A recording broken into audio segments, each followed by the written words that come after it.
I just can't express it enough that we just got to get them home. That's just where they belong, with their mama and daddy.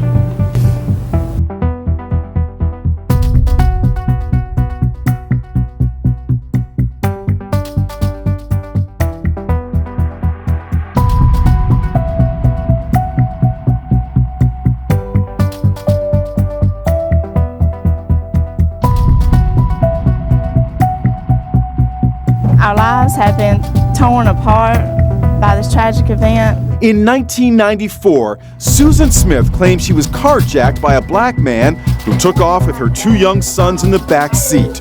I would like to say to whoever has my children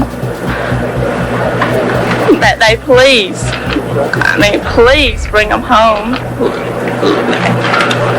to us where they belong.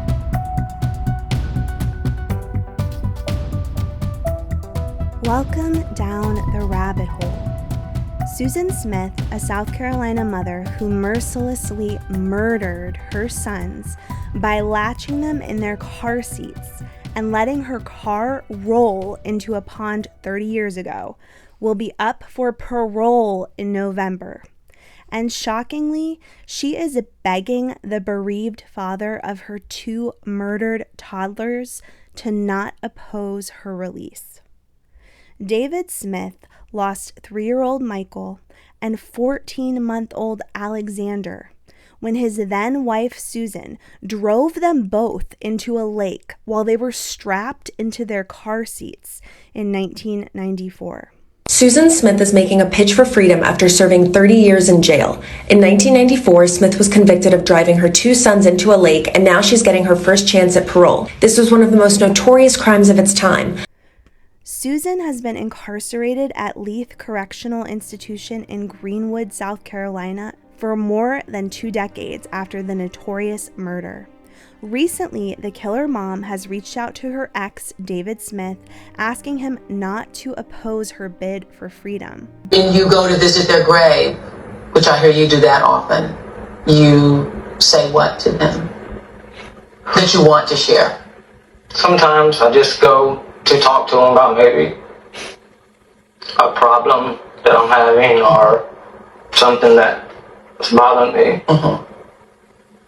And then sometimes I just go because I want to say, I miss you. Mm-hmm. Ooh, that's hard. But a family member told the Post that David will 100% continue to oppose her release from prison. He has every right to stand in her way, and that's exactly what he's about to do, says the Smith relative. She killed his kids, caused him a lifetime of heartbreak. If she thinks he's going to just stand by while she tries to get out of jail, she's even more delusional than we ever thought. Meanwhile, Susan has told her own family members that she believes she deserves release after nearly 30 years in prison. And deserve is quite the arguable term here because Susan Smith has an intensely chaotic prison record filled with tawdry affairs and drug use. She was convicted of 2 counts of first-degree murder in the drowning deaths of Michael, 3, and Alex, 14 months. The state requested to impose the death penalty, but the jurors rejected it. Judge William Howard then sentenced Smith to life in prison with the possibility of parole in 30 years. After nearly 30 years, Smith is now 51 years old and nearing eligibility for parole. A family member tells the Messenger that Smith feels ready to be released back into society And it's interesting because the most recent person to speak out against Susan's release is one of the former prison guards Susan was caught having an affair with. Do you think she should be allowed parole? No, I don't think she should be allowed parole yet. And why is that? Her prison record just shows that, in my opinion, she's not really learned anything while being in prison except how to do illegal things other than the killing of her sons. If she could clean up her act, kick the drugs and the manipulation, do you think she would deserve parole then? I think everybody deserves one second chance. That includes Susan. I want to ask you, and I know it's personal, but how you ended up starting an affair with Susan Smith in jail? I just fell into her sweet talk and manipulation. Her cool demeanor, I guess.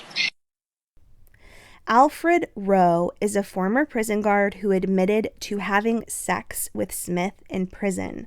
Rowe spoke exclusively to Ashley Banfield, saying that Susan Smith's prison record shows she's not really learned anything besides how to do illegal drugs in prison. Rowe also said he believes Smith has a lot of cleaning up to do before she should get a shot at freedom.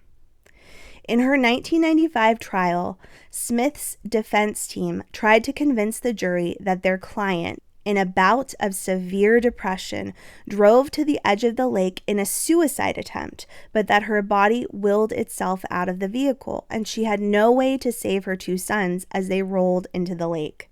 As the truth about Susan's lies came to light, so did the exposure of her lifetime of affairs and heightened sexualized behavior. Susan even admitted to having an affair with her stepfather as an adult. Smith, now 52, believes she spent enough time in prison. Her parole eligibility hearing will be held on November 4th, 2024, so it's coming up.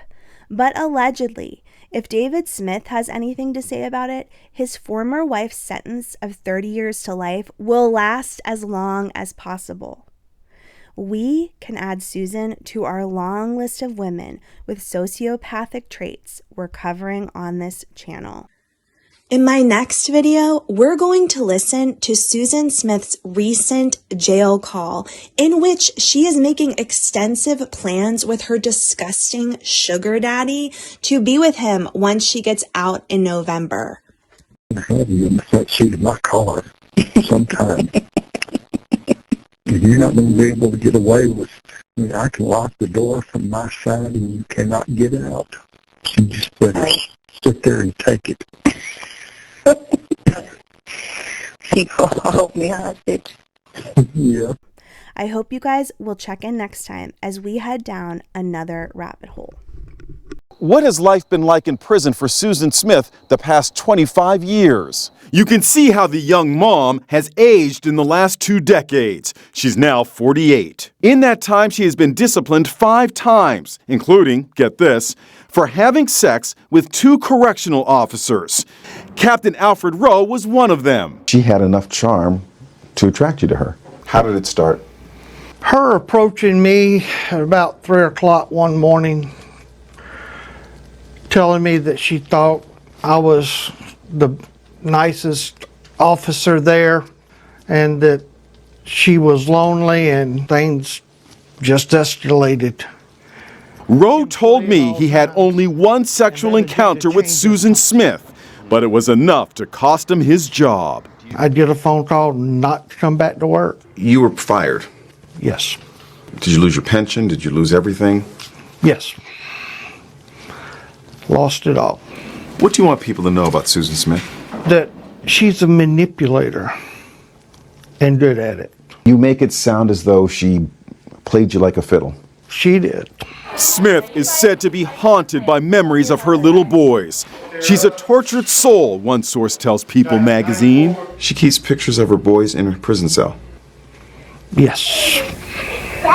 And I believe that's all performative. Susan Smith isn't the kind of person who would have empathy for her children who passed away via drowning in the backseat of her vehicle while being stuck inside their car seats. Well, there's a lady, she come up that door, and some guy jumped into a red light with her car with her 2 kids in it, and he took off, and she got out of the car here at our house. Then he's got the kids? Yes, ma'am, in her car. And she's real hysterical, and I just decided I need to call law and get them down here. What kind of car is it? We need to know something. We're trying to ask her now. A Mazda Protege. What color was it? A burgundy Mazda Protege. Said it was a black male driving a burgundy Protege. And she's jumped out of the car and he took the car with the children and he's headed toward Chester. Union 100. 100, go ahead. Are the victim and the suspect in this call the same family? 100, from what I gathered by the call, they are not. This is a stranger that had jumped in the lady's car at a red light and she jumped out.